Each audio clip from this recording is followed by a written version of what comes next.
татко? Не, няма такова нещо, не ме е срам. Въобще не ме е срам. Тургам го в устата на майка България. Един кур за майка ти България, брат.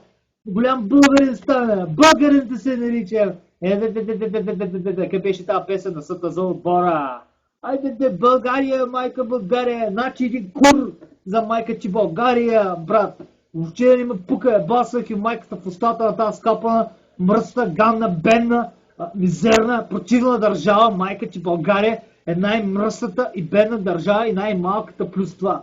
Боли ма кура, един кур за майка България и басам ви в майката за твоята България и на тебе, дето тук ми четеш лекции за майка ти България.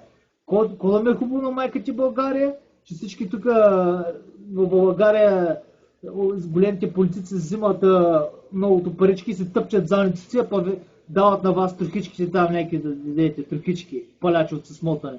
Затова всички хора бегат в чужбина да се изкарат кинти и после като дойдат тук да ги умеят, излизат двойни и тройни пари, много повече от българските евро.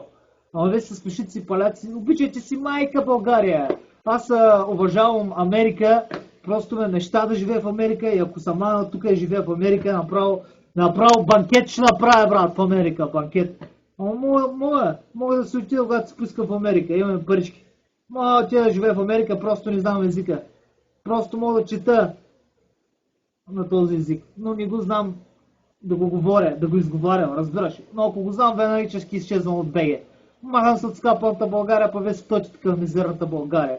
Само да науча езика да мога да говоря, направо изчезвам от тук и ще се родя направо, казвам, че направо ще скачам до небесата.